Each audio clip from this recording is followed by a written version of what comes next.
And Heidegger considered himself a student of being. And for Heidegger, the main mystery of the world was why it existed. And the best way to think about he was a phenomenologist, and the best way to think about phenomenology and existentialism is that phenomenology is the study of experience as it's lived. And then existentialism puts a twist on that, because existentialists assume that being has a implicitly moral dimension. And the existentialist psychologists presume that pathology, at least in part, is a consequence of a disturbed relationship, a disturbed moral relationship with the self and being. It's very tricky thinking, and it's not often handled in personality courses anymore, but I think that's a big mistake, the phenomenological element in particular. The thing I really like about it is that it's a really good counterpart to modern materialistic viewpoint, because it puts consciousness at the center of being instead of treating it as if it's something that's a secondary phenomena that emerges from something else. And our modern presuppositions, especially the scientific presuppositions, or what pass for scientific presuppositions, are generally extremely reductionist, and they assume that consciousness is in some manner that's not yet been determined, like a secondary byproduct of fundamentally material processes. And it's a perfectly reasonable hypothesis, but I wouldn't say there's any real evidence for it. I mean, it's hard to overstate how mysterious consciousness is as a phenomena. For Heidegger, consciousness was a mystery that was in some sense equivalent to the mystery of being. And the reason for that was that he couldn't conceive of existence without a subject. So you can imagine if the world was stripped of consciousness, it's very difficult to describe what would be left. I mean, if you take a very straightforward materialistic viewpoint, you could make the presumption that if everything that was conscious was eradicated, then things would be just the way they are now. But I think that's a shallow viewpoint, because consciousness is what gives everything a perspective. It gives it a size, and it gives it a duration, and it gives it colors and all the qualities that we associate with being. And without that, consciousness, all that's at least incomprehensible. And then there are deeper problems that are dealt with by people like John Wheeler, who's a quantum physicist who believes that consciousness is necessary for quantum indeterminacy to resolve itself into something that's concrete and actual. So Wheeler, and many physicists like him, put consciousness at the center of the process that turns potential into actuality. Now, at the same time these quantum ideas were being developed, these philosophical ideas and psychological ideas that I'm describing were being developed. And they provide such a different take on the structure of reality that I think they're indispensable. I also think they're interesting in relationship in particular to Piaget's thought, because the phenomenologists have a constructivist element to their thinking, in that they believe that consciousness plays a constructive role in the establishment of being. So we're going to look at being. So again, the way to think about this is you got to flip your viewpoint in a sense. Is you have to think about your experience as reality, and that everything that's inside that experience, so to speak, as a subcomponent of that reality, instead of thinking of material things as the reality and your experience somehow emerging out of those. It's an inversion of what constitutes the fundamental reality. And so you can think about it in a sense as an intellectual exercise.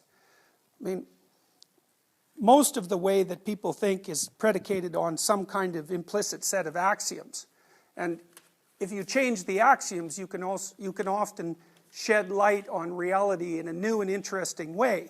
And so we're going to walk through the phenomenological viewpoint, and we're going to see why and how that might be interesting, the phenomenological and existential viewpoints. And then in the next lecture, I'm going to put a twist on that, because what you think about the nature of reality appears to have some powerful relationship with how that reality unfolds itself.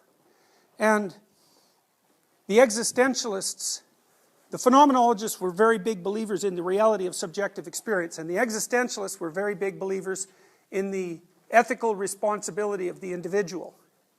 And I'm going to talk to you about what happened in the Soviet Union between 1919 and 1959, which is a period of world history that isn't well covered in our culture. I mean, everybody knows about the Nazi Holocaust, but very few people know that between 30 million and 60 million people were killed as a consequence of internal repression in the Soviet Union between 1919 and 1959.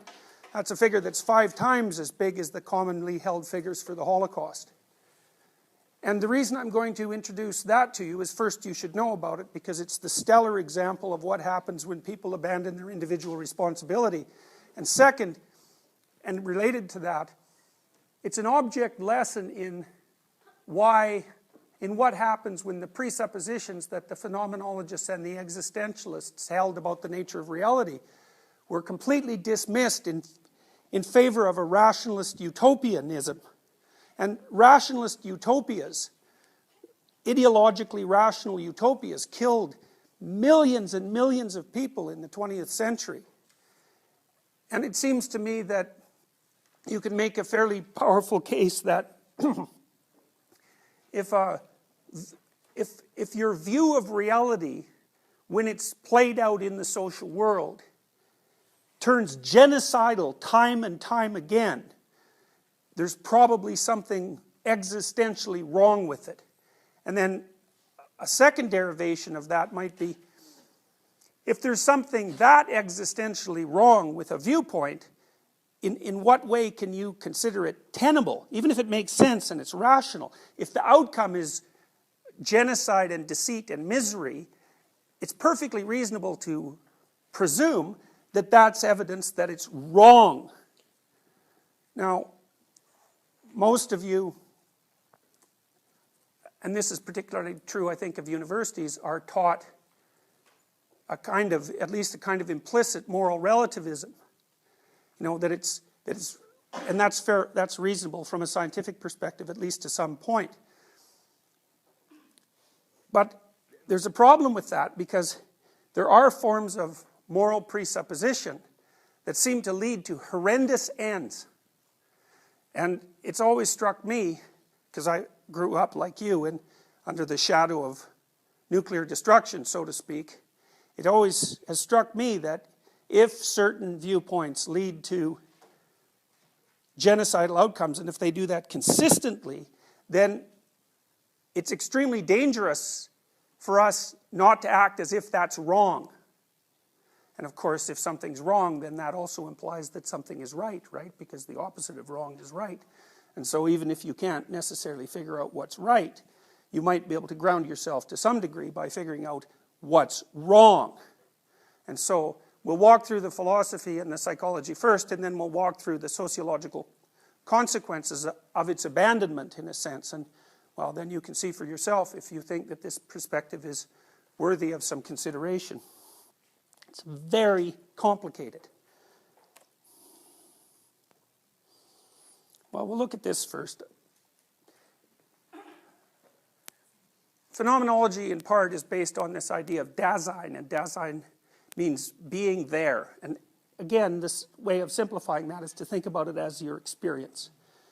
And then this is a map I've made of people's experience, which I think is at least roughly equivalent to the phenomenologist's Dasein, and it has the advantage that I can explain it well, so I'm going to use it. And so the phenomenologists believe that the past and the present and the future are all tangled up together in your current experience, in that, say, everything that you're doing is related to the future, which it of course is because you're sitting in this class, and that has some consequences for whether or not you graduate, and that has some consequences for your status and your career moving forward, and you're perfectly aware of that, so that you experience the meaning of the lecture, say, in the context of your conceptions of the future. And of course the same thing is true of your experience now because of your past. And so the past and the future in some sense are here now.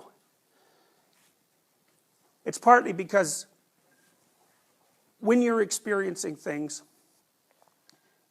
you consider your current situation and you consider where it is that you're headed. And so Dasein also has this element of becoming in it. You're not just a static thing, and you don't ever experience anything that's in your environment as something that's merely static. You're always experiencing it in relationship to your plans for transformation. And that might be short term, like maybe you're bored of the class because you need to go get a cup of coffee, and that colors your current experience, or maybe it's long term or it's medium term, it doesn't matter. The point is that your viewpoint of the future conditions your experience in the present. So in some sense the future is already here. It's also the case that what you do now is going to have effects and consequences into the future.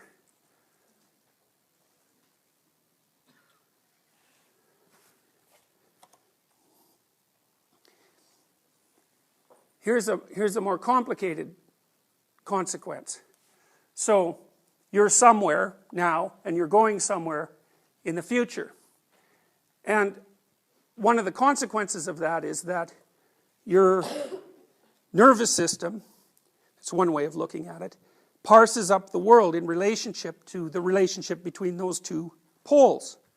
So for example, when you walk into a class and your plan is to sit down, then you're immediately going to perceive an array of chairs. Imagine you were coming in here to clean up the room instead of sitting down for a lecture. Well, then the things that would manifest themselves to you would be qualitatively different. So maybe you'd only be looking for the things that were out of place. Or maybe you're coming in here because you're spectacularly lonesome and you think that, you know, there's somebody here who might be a potential partner. Then the world's going to array itself in front of you in a different manner. And the degree to which what you're pursuing in relationship to where you are determines even how the objects of the world manifest themselves to you is indeterminate.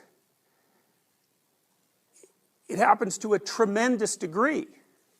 And it's not only that things manifest themselves to you as objects in relationship to your conception of your current situation and your goals, but your emotions are also hang on that platform. So for example, if you're writing an exam and you expect a C, you're hoping for a C, and you get a B, then you're going to be extremely happy about it. But if you are hoping for an A and you get a B, then you're going to be extremely unhappy about it. And what's interesting about that is that in some sense the stimulus, as the behaviorists would have it, is the same, but the emotional consequence is actually reversed. It seems to me to be sort of related to the idea of Maya, which is a Buddhist idea, which is that people live inside a framework that's conditioned by desire, and as a consequence it's not actually real. And the unreality of it is that you can change what manifests itself to you, and the importance of what manifests itself to you, by changing your conception of your goal, your future, or also by changing your conception of who and where you are right now. And so in that sense, being, your experience, is malleable. And it's malleable, at least in part, as a consequence of the choices that you make. And so what that implies from a phenomenological perspective is that free will and the manner in which the world manifests itself are integrally related. And from an existential point of view, it implies that you actually bear a fair bit of responsibility for the ongoing quality of your experience. And the existentialists would presume that that responsibility is built into the nature of being. There's no way out of it. It's like a precondition for being.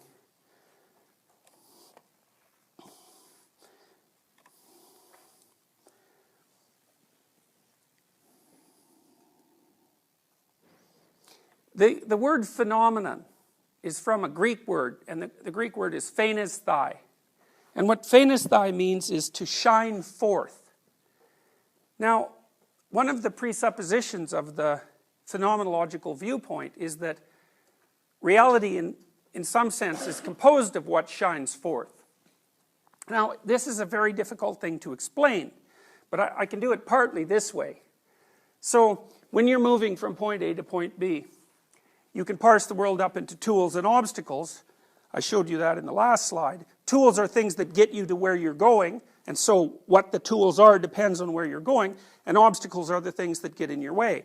And so if you perceive tools, then that makes you happy, because happiness, at least in part, is experienced in relationship to movement towards a goal, and if you experience nothing but obstacles, that's going to produce negative emotion.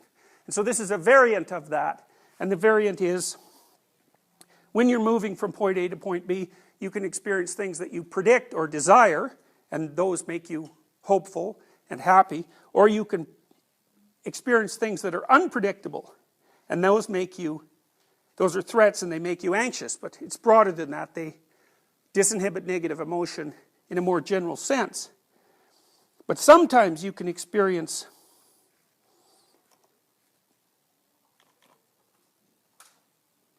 something that's so unpredicted and so shocking that it blows the framework that you're using.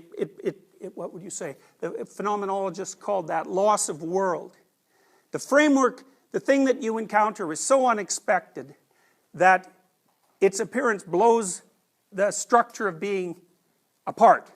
And that happens, for example, when people are betrayed by someone that they love, or maybe they're very seriously hurt, or they develop a very serious illness, or a dream that they've been pursuing for a long period of time is rendered impossible by some failure, or some unexpected natural occurrence.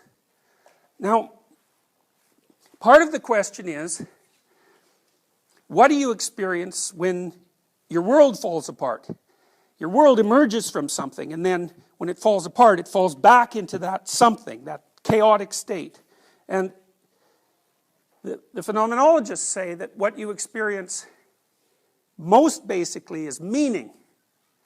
So from a phenomenological perspective, when you're looking at the world, you perceive meaning, and then you derive objects from that. And you derive the objects in relationship to your representation of your current state and your future state. So from a phenomenological perspective, the base of the world is meaning. Now, I can give you some hints about how that plays itself out. So one interesting phenomena is how interest guides your ability to concentrate. Okay, so let's say that you've got an array of difficult papers on your desk and you have to read them. Now, some of those papers, independently of their difficulty, some of those papers will presume that you're actually interested in. And some of them you're not interested in. And so the papers that you're interested in come with this quality that the phenomenologists described as shining forth. There's something about them that grips your attention, that enables you to concentrate, that enables you to learn, and that enables you to remember, and in a relatively effortless way. Whereas the other papers that you're not interested in, assuming they're of equivalent difficulty, it's very difficult to focus your attention on, and they lie there in sort of an inert manner. So the phanesthai phenomena is partially apprehendable by considering what the difference is to you between something that you're interested in and something that you're not. Now,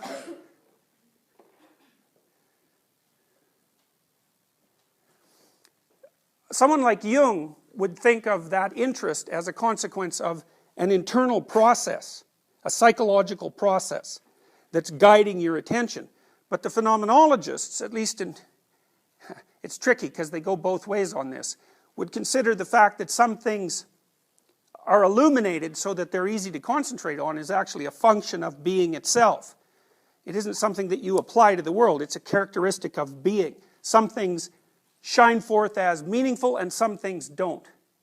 Now the existentialists would say, at least in part, that you have a duty to follow the things that shine forth. That's where the moral element of this comes in. Now, Binswanger said, for example, what we perceive are first and foremost not impressions of taste, tone, smell, or touch, not even things or objects, but meanings. And then Binswanger and Boss split on the reason for why some things manifest themselves as compelling and some things don't. Binswanger would say that you come equipped with it's a Kantian idea, with an a priori ontological structure. And that's, imagine you're reading a book. So then you might say, and the book obviously has meaning. You're reading it and you're into it. You might ask yourself, where is the book? And you could say, well, the book is the physical object that I have in my hand. I mean, that's what people act like, in some sense, or at least that's what they say they act like. The book is the physical object. But then person A might read the book and say, I thought that was a terrible book, and person B might read that book and say, I thought that was a great book, and person A and B might differ on how they responded to the characters, and they're going to differ in terms of how they imagine the situation, and like, there's a tremendous amount of flexibility in exactly what constitutes the book. And so you'd say, well, the book is an artifact, and the artifact is produced by the author, but of course, it's not just produced by the author, because it's produced inside a cultural context that shaped the author and that shaped you, and then you bring something to bear on the book, which is the sum total of your individual knowledge and your enculturated knowledge. And so what that means is that it's almost as if there's a pattern that constitutes you, and there's a pattern that constitutes the book, and when you put the two of them together, you get a juxtaposition of the two patterns, and it's the juxtaposition that's the book. And it's the realization of this, in some part, that's led to the oddities of postmodernism and to the claim that there's no canonical meaning to any given text because it's a matter of interpretation. It's like, yeah, well, just because it's a matter of interpretation, and even maybe just because the interpretations are very wide in potential scope, that doesn't mean that the text doesn't have any meaning. But you can understand how that idea might have come about. Now for Binswanger, the reason the book would be meaningful, at least in part, is because you're imposing something on it. And so that would be your individuality. Boss would say the opposite. He would say, well, no, the book itself is manifesting its meaning to you in some sense of its own accord. And that's because Boss doesn't necessarily make a distinction between the thing, the book, and the entire context within which it's embedded. And he would consider the meaning emerging as a consequence of that entire context. You can't separate the book out from the situation in which it's embedded.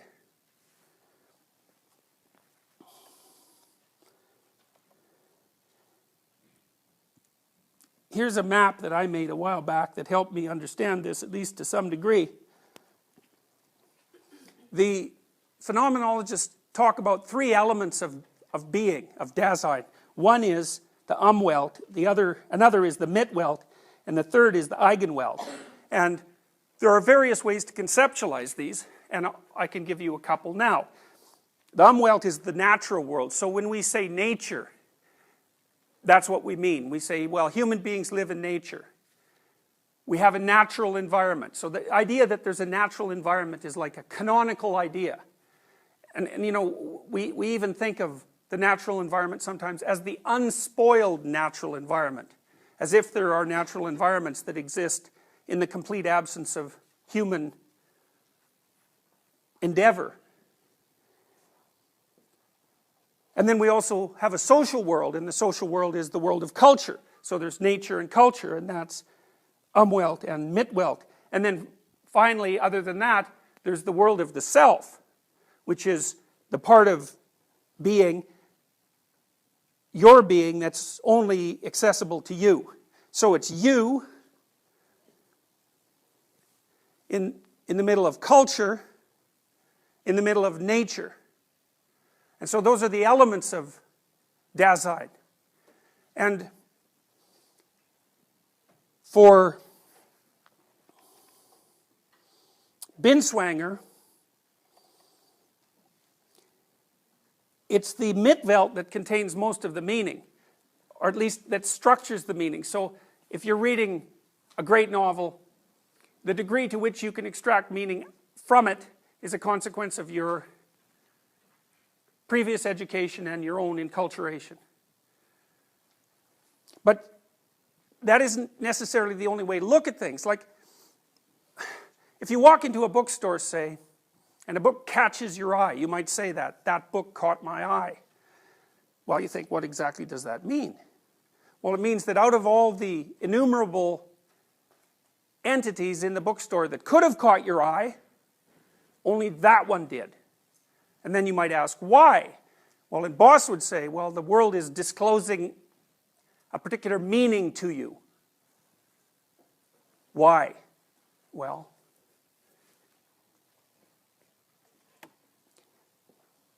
that has something to do with the way that you're playing out your individual destiny.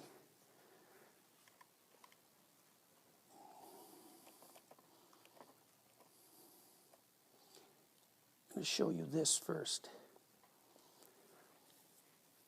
So this is both a constructivist and a phenomenological perspective. And so here's the idea. That the thing that's at the center of reality is the domain that's not yet mapped. So you're in a relationship. The relationship is betrayed.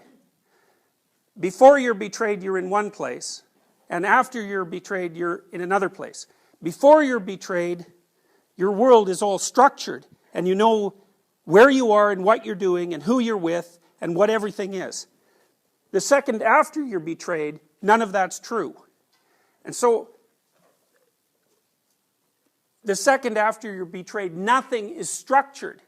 It's like everything reverts to a chaotic place. And so, in some sense, the only time that you encounter a pure view of what the world itself is made out of, what the ground of being is when you encounter an error that's so overwhelming that your current framework of meaning is no longer applicable.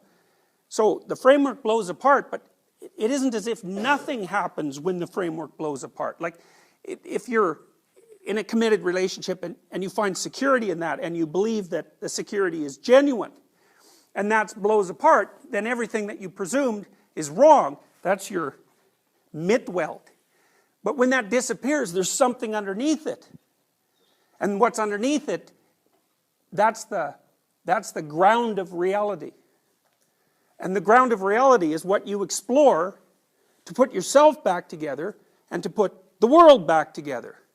So you're betrayed and you fall into a depression and you're anxious. But, you know, there's always the possibility of a new relationship that beckons, and perhaps your previous relationship wasn't perfect, so the chaos that you fall into is depressing and anxiety-provoking, so it generates a lot of negative emotion, but sort of lurking behind that are the sort of dim remnants of hope.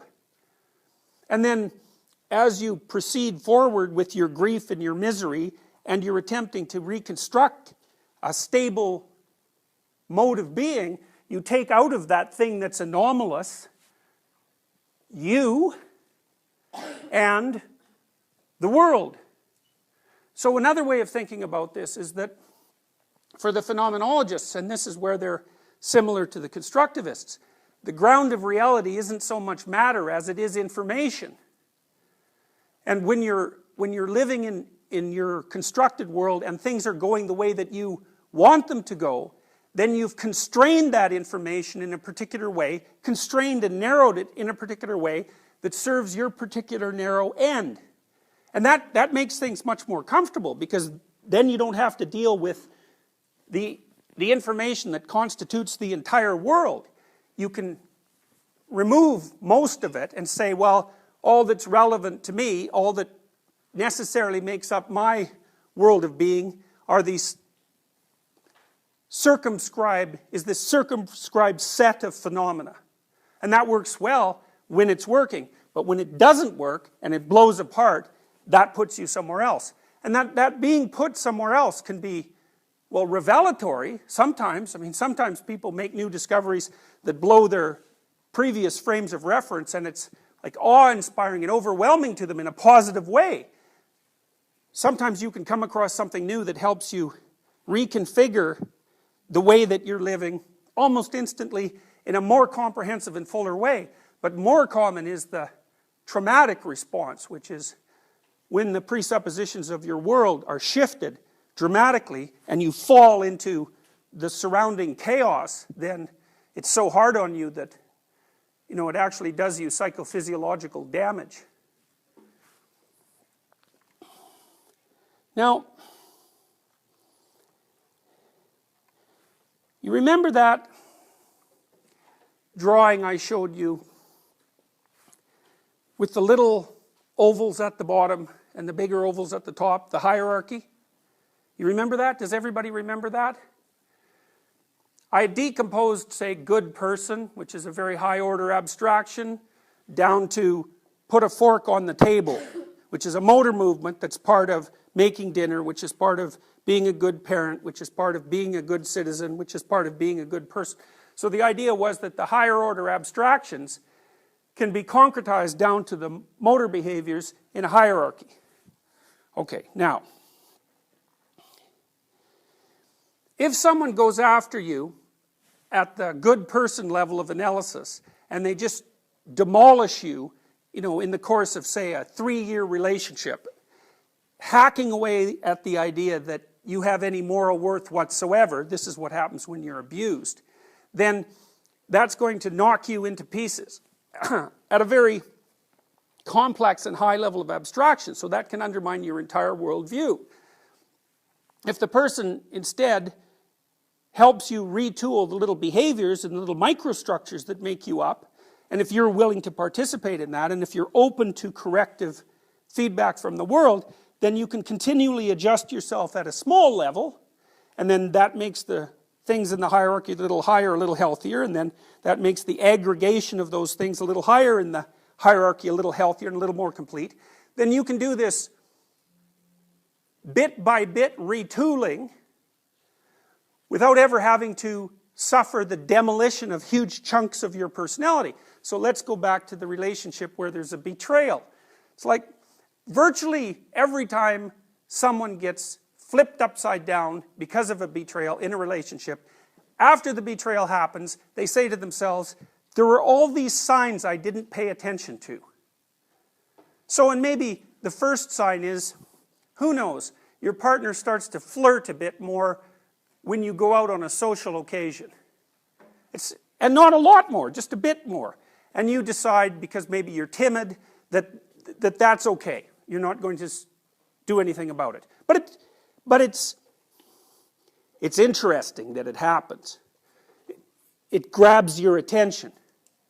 And it means something. But what you decide is, it's not worth paying attention to. And so maybe the next 8 times that you go out, the same thing happens, but it happens at a somewhat accelerated rate. And then maybe the person starts to go out without you. And so on. There's this progression towards the end state of betrayal. And every time you get a little hint, the world tells you that something's going on, you put it aside and you fail to take it into account. Well, you're foregoing your opportunity to adjust the relationship at micro stages, because maybe what you should have done the first time that happened is you should have gone home with your partner and said, what the hell's going on? Like, this is what was happening. Why are you doing that? Here's how you should have behaved. And of course, that's going to be a fight. There's absolutely no doubt about it. But it might be a micro fight instead of a the relationship is over fight. And in order to keep a relationship healthy, It needs to be retooled at micro levels constantly, and the same is the case with your own character. When you encounter something that's unexpected, especially if it's small enough to handle, you need to extract the information from it, rebuild the world, and rebuild yourself. And then maybe if you continue doing that, every time you get evidence of an anomaly or an error, or every time the world manifests some meaning to you, then you won't have to fall apart, because the structure that constitutes you is going to remain viable and healthy from the bottom up. And if you don't do that, then those errors are going to accumulate, and when they finally do manifest themselves as unavoidable, like when your partner says, I don't want to be with you anymore, or I've been with someone else for the last year, there's no ignoring that, then the whole thing comes crashing down. You're no longer in a relationship, you're no longer in a good relationship, and then all the other things become questionable. So, meaning manifests itself so that you can retool being itself on a continual basis, while simultaneously minimizing the risk of total collapse. And morality then becomes the act of paying sufficient attention and reacting sufficiently so that that corrective process occurs. Now,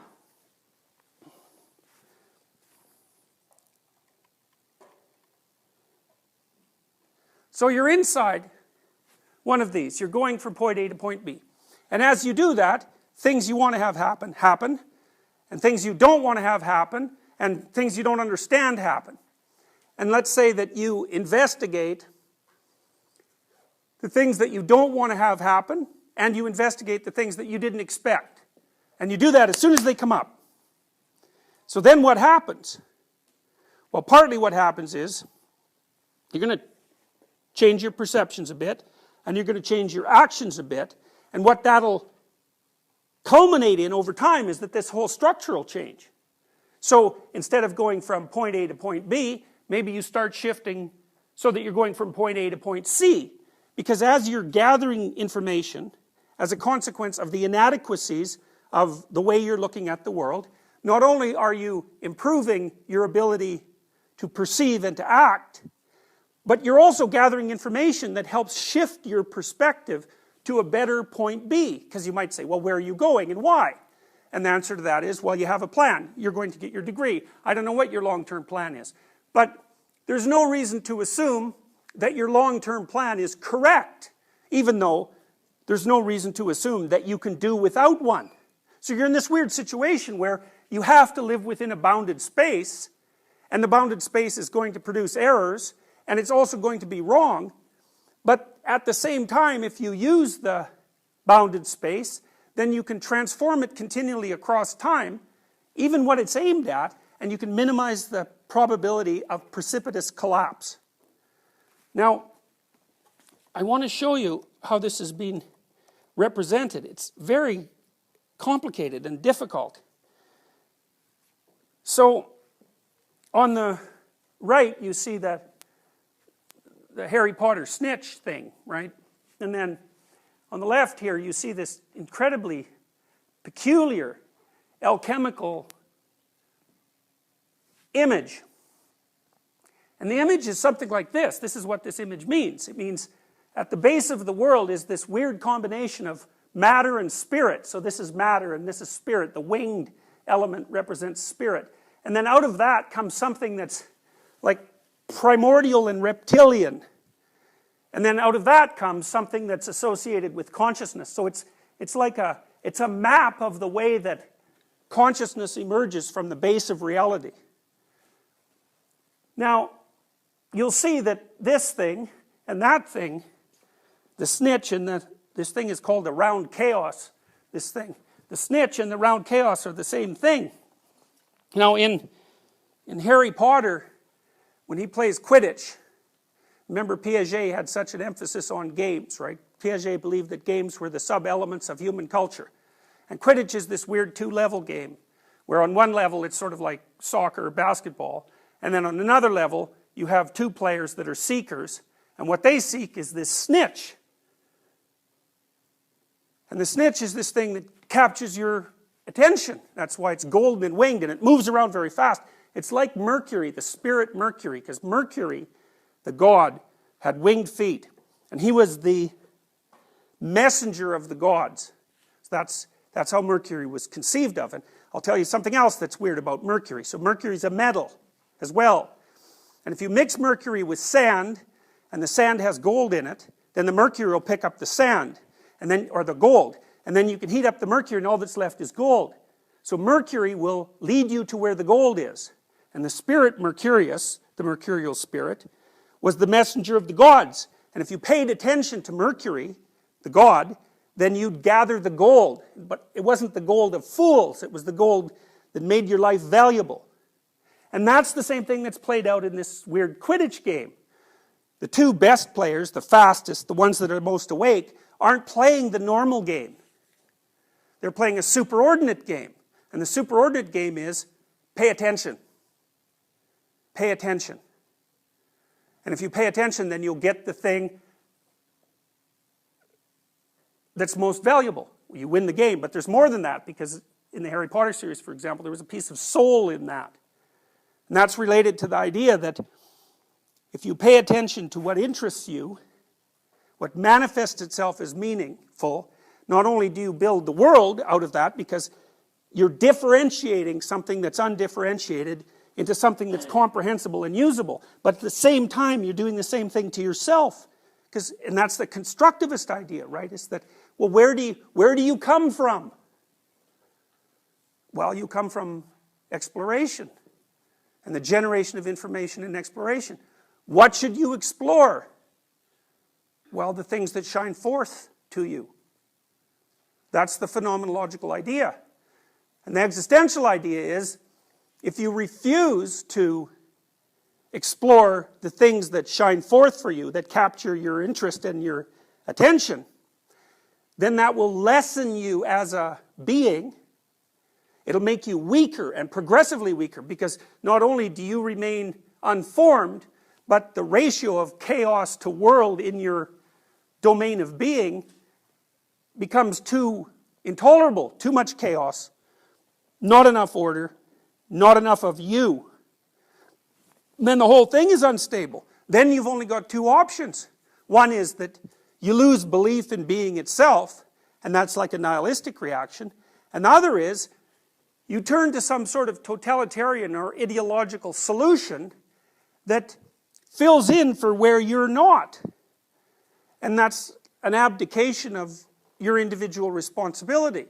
And the consequence of turning to totalitarian ideologies like that is that they stagnate and become brittle, because there's no transformation in them anymore, because all of the people inside of them have decided that transformation is unnecessary. And so they become increasingly outdated and corrupt, and then that's the first step on the way to having everything fall apart in the most horrible possible way. And that plays out at the state level, just like it plays out at the individual level.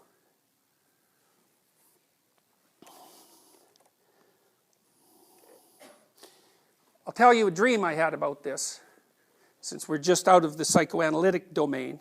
I can show you, using this, how dreams often solve problems. I'll just read it to you, because I wrote it just after I had it. I'll just tell it to you. So, the first thing I saw was, it was like a view from a space shuttle. So it was a global view, and I could see the Atlantic Ocean. And on the surface of the Atlantic Ocean, there were 4 hurricanes. And they were in a quadrant like this. So there was a circle here, and a circle here, and a circle here, and a circle here. And they were very large hurricanes. I mean, 1 hurricane's quite good, but 4, that's a lot of hurricanes. So it was impressive. And so then the next thing I saw was a bank of scientists in a kind of a dark room watching TV screens, focused on this hurricane storm event and wondering what was going on. And then the next thing I saw was this little ball about this big hovering over the surface of the ocean. So now I was in the eye, so the 4 hurricanes had an eye in the middle of them, you know, a calm place. And so this little ball, which was about 10 feet above the surface of the water, was in that calm place, and the storms were its accompaniment. So, and it was zooming along at a very rapid rate, and it was bringing the storms with them. And so, all of the scientists with their satellites were trying to figure out what this little ball that was 10 feet off the ocean surface and then needed like 4 hurricanes to accompany it. They were trying to figure out what this thing was. Okay, so the next scene was, I was a third-person observer, and I was in this room. It was a small room, about 8 by 8, say. And in the middle of the room, there was this display case, like a museum, you know, like a Victorian museum. So it was made out of wood. The top, it had this glass. And inside the case was this ball, and it was just floating. And inside the room was Stephen Hawking, you know, the physicist in the wheelchair, and a faceless president of the United States. It didn't matter who he was, it just mattered that he was president of the United States.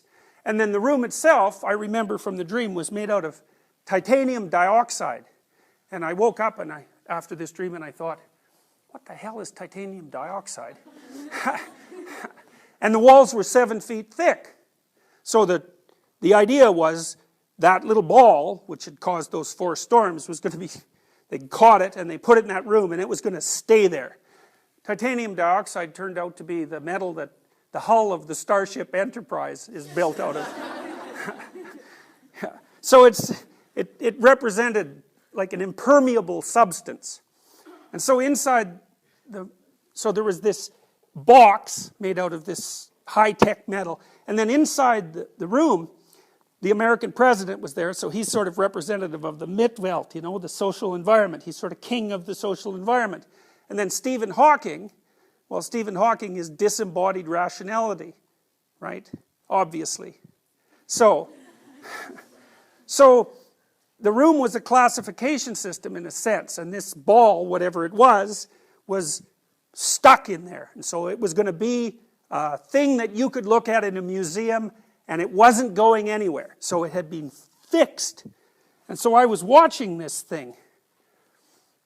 And then, when I was watching it, it did 2 weird things in the museum case. The first thing it did was turn into a chrysalis. And you know what a chrysalis is? It's like a cocoon that a butterfly comes out of. And you may not know this, but the Greek word for butterfly is psyche. And the reason the psyche is a butterfly is because the psyche is something that transforms. And it transforms towards something that's like an aerial spirit.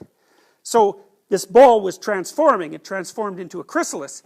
And then it did a really strange thing. It transformed into a pipe, like a smoking pipe. It was a meerschaum pipe, which is a carved pipe. I think it's Irish. Sort of looks like a little saxophone thing. But it was definitely a pipe. And so that was the whole dream. And I woke up and I thought, I got the chrysalis idea. Whatever this ball was the thing that's capable of transforming. But then I thought, what the hell? What does that pipe mean? What could that pipe possibly mean? One other thing. It transformed into a chrysalis, and then back to a ball. And then it transformed into a pipe, and then back into a ball. And then it went, poof, and shot out of the case, and shot right through the 7 feet walls, and it was gone. And it just left a hole, like it was moving so fast that there was just a hole in the case, and there was a hole in the wall, and that was the end of that.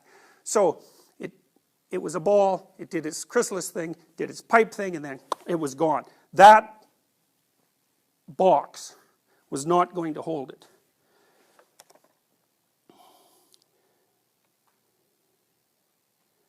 So after I had that dream, quite a while later, 2 years later, I read this little poem from Dante. It's from the Inferno. The Inferno is an interesting book because it's Dante's attempt, it's a book about hell, and it's Dante's attempt, in a sense, to turn the old idea of hell into something that was psychological. So Dante has this vision of hell as this place that has multiple depths with something that's the absolute worst right at the center. So in some sense it's his attempt to come up with a category structure of evil. He actually puts betrayers right in the center. He figured that was the worst form of moral error. Anyways, here's part of the poem. Virgil and Dante are going into the Inferno. Virgil's the guide. Suddenly there broke on the dirty swell of the dark marsh a squall of terrible sound that sent a tremor through both shores of hell. A sound as if two continents of air, one frigid and one scorching, clashed head-on in a war of winds that stripped the forests bare, ripped off whole boughs and blew them helter-skelter along the range of dust it raised before it, making the beasts and shepherds run for shelter. That's a messenger from God comes down, and that's how he makes himself manifest. And I thought, wow, that's very much like this dream I had. Two continents of air. And there was this similar idea that there was something at the center that couldn't be encapsulated in a conceptual structure, at least not for any length of time. And you know, being is like that. You can't encapsulate it in a conceptual structure for any length of time. No matter what you think, you're wrong. And even if you're right enough for the time being is transforming, and you have to keep up with it, because otherwise the structure that you were inhabiting becomes dead and decays, and then you fall apart. And so you need a conceptual structure because it orients you, but it can't be static. And that's the problem with totalitarian ideology, is that totalitarian ideology is predicated on the idea, it's utopian, that you can finally model things once and for all. And so once you do that, it's perfect, and then it never has to change. And that's wrong technically. It's not wrong arbitrarily. It's not a kind of relative wrong. It's just wrong. And it's because whatever being is not static, and so whatever it is that you inhabit to allow being to work in your favor also can't be static, even though it has to be a structure. And then I figured out why it was a pipe. And that took about 3 years for me to figure that out. And this is a famous painting by Magritte, right? And so it says, this is not a pipe. So what does that mean? What does he mean? The first question is it a pipe? What do we think? It's actually an image of a pipe, right? Because we're projecting it. But yes, you're exactly right. It's not a pipe. And so what's Magritte trying to communicate? What's the idea? The idea is the conception is not the object. Or another way of putting it is the map is not the territory. And you live in the map in some sense, but the territory is always underneath it. And the reason that little ball turned into a pipe was to make that case. It's like it was in this box and it was being transformed into an entity that was defined and static. And it said two things. It said everything transforms, that's the chrysalis, and everything transforms into psyche, because the butterfly is psyche. And then it said, don't mistake the map for the territory, and then it left. And the being that manifests itself, the being that shines forth in the phenomenologist's sense, is the thing that cannot be encapsulated inside any conceptual structure. It's always outside of it. It's always outside of it. And you have to keep up with it. Well, and that's why in the Harry Potter book, for example, the best players don't play that game, they chase the snitch. And what that means is that they follow what manifests itself to them, as most meaningful at any given time. Now Jung would have thought of that as the manifestation of the self, because he would say, and it's like, I can never remember who, I can never differentiate these two thinkers. Jung's like Binswanger. He assumes that the meaning is a consequence of the action of some internal structure, more or less, that he characterized as the self.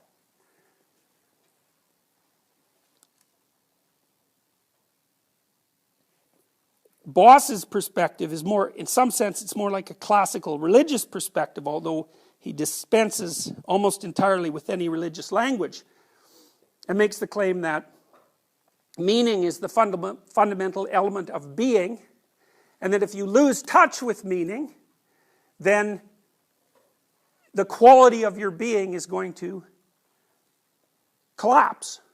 And not only yours, but also the meaning of the society that you're part of. Because when you're updating, when you're paying attention to what's meaningful, not only are you updating yourself, or not only are you improving the quality of your own being, but because you're embedded in this Mitwelt, and you're like a node in a network, your transformations affect the transformations of the people around you. And so you can't only transform yourself or fail to. If you transform yourself, you also transform society. And if you fail to transform yourself, then you also fail to transform society. And if you fail to transform society, then it stays static. And if it stays static, then it dies. And so that's the relationship between the phenomenological viewpoint and the existential viewpoint. To me, what the phenomenologists force you to grapple with is the phenomena of meaning. Because it seems to me, and this is basically Heidegger's point, he said, well, what's self-evident?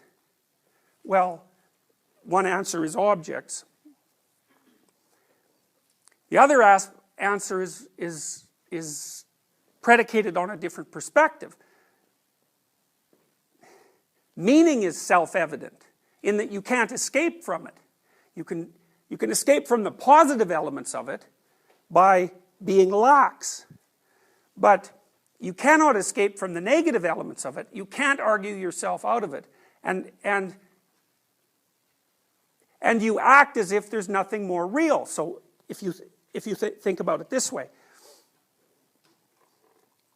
if someone's terrified, they're going to act it out. And you cannot calm them down using rational means. If someone's in pain, it's the same thing. Both anxiety or terror and pain are forms of meaning. And they're underneath rationality in a sense, in that rationality is powerless against terror and pain. And if you're terrified, then you'll act that way. And if you're in pain, then you'll act that way. And you might do everything you can to say, there's no such thing as meaning. But if your state of being is one of terror, no matter what you say, you're going to act like that's real. And then you have to ask yourself another question is, what's more reflective of real? What you say or how you act? And it matters because what constitutes real changes with whether, like, what defines real changes depending on how you answer that question. And the existentialists would say, well, how you act is what's real. How you act reflects what's real.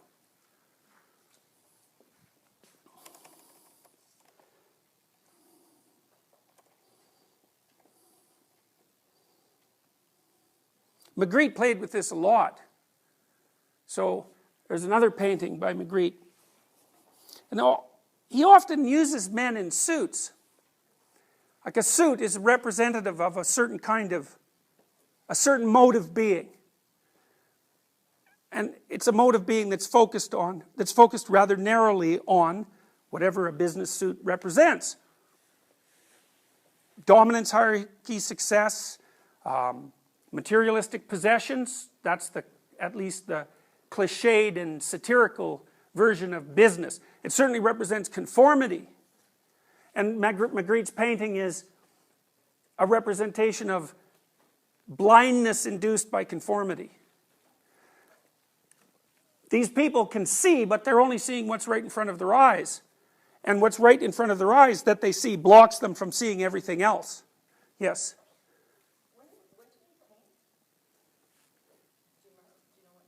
In the first quarter of the 20th century. Could a suit be something more like the kind of average person? Sure. It's conformity, essentially. Yes. Yeah. And it's not only that, it's moral conformity. You know, I'm not saying that it's right, it's that it's in the guise of moral conformity. If you wear a suit, you're representing what the culture perceives to be associated with citizenship and responsibility.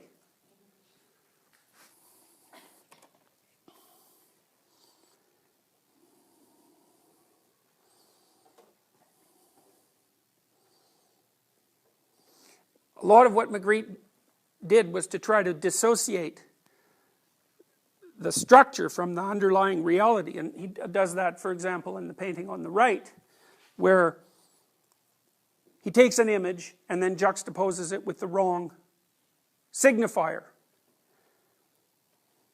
I suppose those, in some sense, those are almost like that painting is almost like a poem, in that the juxtaposition of the label and the entity forces you to imagine more than either of them would force you to do alone.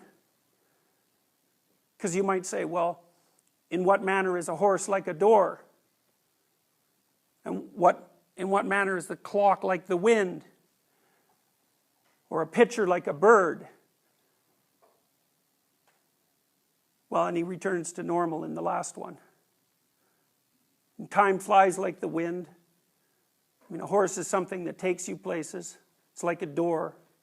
A bird? It isn't exactly clear to me how a vase is like a bird.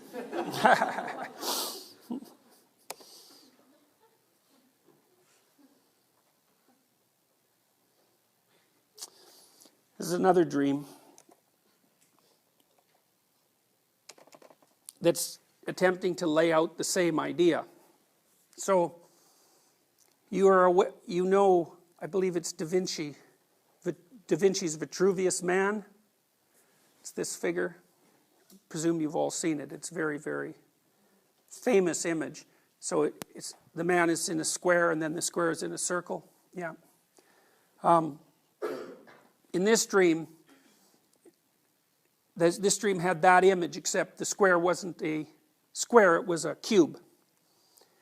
So the figure inside there was a figure inside the cube, which was a man, sort of a generic man or an idealized man. And the cube was about 9 feet maybe, or 8 feet by 8 feet by 8 feet. And the man was suspended in the middle of the cube. So he was about 1.5 feet off the floor, floating, and then from his hands to the wall was about 1.5 feet. And he could reach close to the wall that was in front of him, and then the inside of the cube, no matter where the man looked, was covered with these squares with a circle in them, and inside the circle there was a little dragon's tail. And if the man walked forward, then the cube went with him, and if the man walked backwards, the cube went with him. And so it was a representation of what surrounds you in reality. And then the man could reach out to any of these squares with the circle, with the tail, and he could pull on one of the tails, and that would pull something into being. And there were all these choices in front of him that represented different paths of being. So what that dream represented was this. You know, you might say, well, what is it that's right in front of you? And then you could say, well, chairs, and the floor, and students, and light. And that's true, but there's another way of thinking about it, which is that what's right in front of you is a landscape of possibility to which your conceptions of objects blind you. So, no matter where you're going in your life, the things that present themselves to you offer an array of almost unlimited possibility. And so, when I look ahead and I see a student or students, then that makes all of you one bit of information, in a sense, right? Because I've generalized across all of you. And there's some utility in that part of what you're doing here can be conceptualized as being a student, but the loss in that perception might be far greater than the gain, because it reduces all of your complexity to a single utterance and makes you flat. And so then you think, as you wander around the world, are you seeing this, or are you seeing a wall in front of you from which you can pull anything you want? The standard viewpoint would be that this is real. But it seems to me that you can make a reasonable case that what you interact with is not so much reality as it is possibility. And so, the possibility is what lurks behind your conception of what's there. And that possibility is also the thing out of which everything emerges. So if you come to my office and I sit and talk to you, and I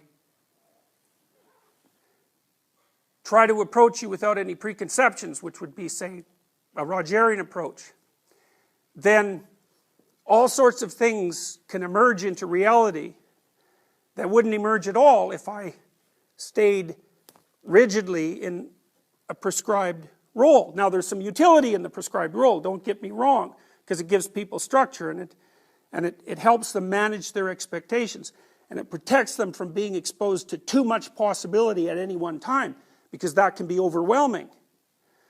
But the danger is, at least in part, that you'll blind yourself to all the things that are there by only allowing yourself to see what you can immediately see. The Buddhists talk about desire as something to push aside. And I think that's their attempt to warn people about the danger of substituting their own preconceptions about what should be or what is for attention to what's behind that. So imagine that you're depressed and you're bored and all the positive meaning has gone out of your life. Well, perhaps it's because you've substituted your a priori perceptions for possibility. And you're in this cage that's in part a mirror. And all it does is reflect back to you your sterile preconceptions. Well, behind that is the possibility. And it's conceivable in that possibility, which is maybe infinite possibility, that what it is that you lack now that's making you so rigid and bored could be pulled out of that possibility.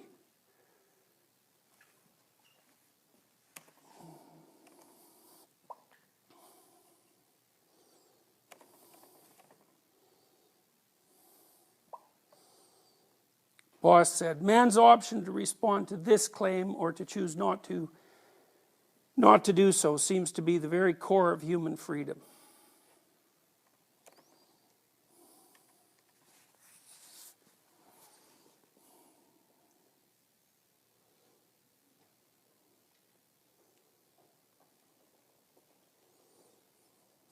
All right, so I'm going to return to a theme that I developed partway through this lecture.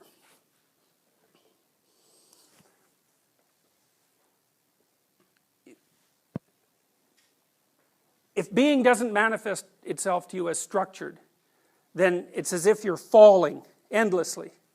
You need structure. Structure is like a set of tools that you have at your disposal now. The problem with structure is that it can blind you to possibility. And the possibility might be more important than the structure. And that means that partly what you have to do is balance the possibility and the structure. One possibility is that the things that manifest themselves to you as meaningful constitute a gateway between structure and possibility. So that if you follow that which shines forth, then you stay sufficiently within the structure, but at the same time you're pulling in enough new possibility so that the structure stays dynamic and alive instead of static and dead. If your nervous system, if you pay attention to the cues that being is offering you, showing you where to look, and you actually look, then maybe you can stay flexible enough so that as things shift around you, you don't grow a huge gap between yourself and the world and fall. Maybe you just interact in a dance that's of acceptable emotional significance.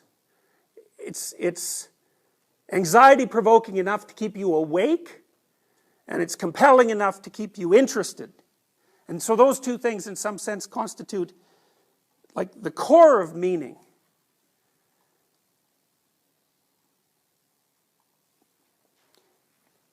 In order to interact with the world in that way, you have to flip your preconceptions upside down and make the presupposition that the material elements that modern people regard as most real are actually secondary and limited derivations of something that's more fundamental. And the thing that's more fundamental is possibility. And possibility shines through structure with meaning. That's the phenomenological perspective. And the existential perspective is follow that meaning or suffer the consequences. That's that. We'll see you Thursday.